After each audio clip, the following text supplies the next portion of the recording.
अयोध्या में बन रहे भगवान श्री राम मंदिर 1000 वर्षों के लिए तैयार किया जा रहा है। 2024 तक बनने वाले इस मंदिर का डिजाइन से लेकर मटेरियल तक का भरपूर ध्यान रखा जा रहा है। 500 सालों तक संघर्ष के बाद बनाया जा रहा रामलला का मंदिर हजारों वर्षों तक सुरक्षित रहे। इसमें वैज्ञानिक पद्धति का इस्तेमाल किया जा रहा है। इसमें प्राकृतिक आपदाओं से भी मंदिर सुरक्षित रहेगा।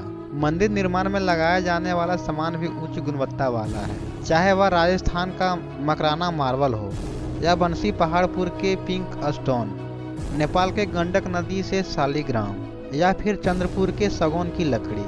आइए हम अब आपको विस्तार से उन सभी मटेरियल के बारे में बताते हैं जिससे श्री राम मंदिर 1000 वर्षों तक अस्तित्व में बना रहेगा। नंबर 1, सबसे पहले हम बात करते हैं मंदिर में लगाए जाने वाले मार्बल की। मकराना मार्बल से मंदिर के चौखट व बाजू बनाए जा रहे हैं। मंदिर के गर्भगृह में मार्बल और मंडप निर्माण के लिए राजस्थान के मकराना के पिंक बबुआ पत्थरों से बने स्तंभ को लगाया जा रहा है, जिसे मकराना मार्बल कहा जाता है। यह संगमरमर की विश्व के सबसे उत्कृष्ट श्रेणी में से माना जाता है।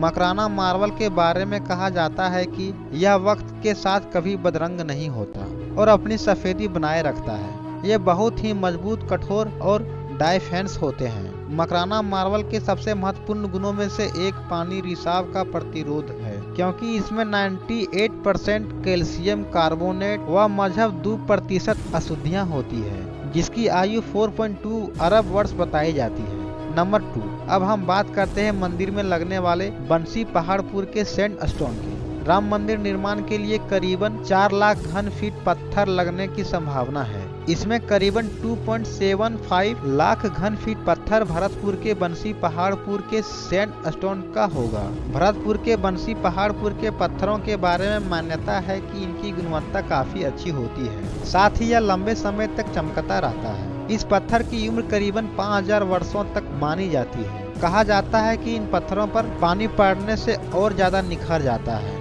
और हजारों वर्षों तक एक ही रूप में कायम रहता है। नंबर 3, आगे बढ़ते हुए अब बात करते हैं शालिग्राम पत्थर की, जिसे नेपाल के गंडक नदी से लाया गया है। इससे कमल दल पर 51 इंच के रामलला की मूर्ति 5 वर्षों की आयु वाली विराजमान होगी। रामलला के हाथों में धनुष और तीर भी होंगे। माता सीता सहित अन्य देवी देवताओं की प्रतिमा भी इसी पत्थरों से बनाई जाएगी। श्री राम जन्मभूमि क्षेत्र ट्रस्ट के कार्यालय प्रभारी प्रकाश गुप्ता के अनुसार ये शालिग्राम चट्टानें 60 मिलियन पुरानी है, जिसे 2 अलग अलग ट्रकों पर नेपाल के जनकपुर भगवान राम के ससुराल से अयोध्या लाई गई है। भगवान विष्णु के राक्षस राजा हायग्रीव को हराने के लिए शालिग्राम पत्थर का प्रयोग धारण कर लिया था। तब से इस पत्थर को भगवान विष्णु की शक्ति के प्रतीक रूप में पूजा जाता है और इसे दैवीय गुणों से युक्त माना जाता है। यह हिमालय के पवित्र नदियाँ विशेष रूप से नेपाल के गंडक नदी में पाई जाती है। पत्थर को भगवान विष्णु की प्रतिनिधित्व माना जाता है।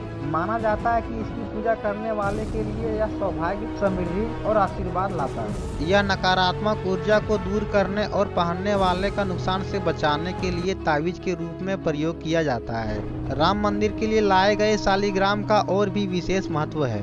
शालिग्राम के रंग श्यामल होने के कारण भी इसे भगवान की प्रतिमा बनाई जाती है। नंबर 4, अब बात करते हैं चंद्रपुर के सागौन की, जिससे राम मंदिर के 42 दरवाजे बन रहे हैं। इसकी उम्र 600 वर्ष बताई गई है। मंदिर के खिड़की भी इसी लकड़ी से बनाएंगे। आइए जानते हैं क्या खास है इस लकड़ी में। नंबर 5, अब कोई तूफान या भूकंप भी आए तो मंदिर का बाल भी बांका ना हो, इस पर इंजीनियर और विशेषज्ञ ध्यान दे रहे हैं। धर्म नगरी अयोध्या में भगवान श्री राम के भव्य मंदिर के निर्माण के दौरान मंदिर की मजबूती के लिए खास तौर पर ध्यान दिया जा रहा है। मंदिर हजारों साल कैसे सुरक्षित रहे, इस लिहाज से विशेषज्ञ हाई क्वालिटी सामग्री के साथ ही तकनीक पर विशेष ध्यान दे रहे हैं। मंदिर इसीलिए हजारों सालों तक सुरक्षित रहेगा क्योंकि इसकी नींव बहुत मजबूत बनाई जा रही है। निर्माण की मजबूती का अंदाजा इसी से लगाया जा सकता है कि मंदिर का नींव 60 फीट नीचे से ली गई है। 60 फीट नीचे कंक्रीट की गहरी चट्टानें खड़ी करके उस पर निर्माण किया जा रहा है।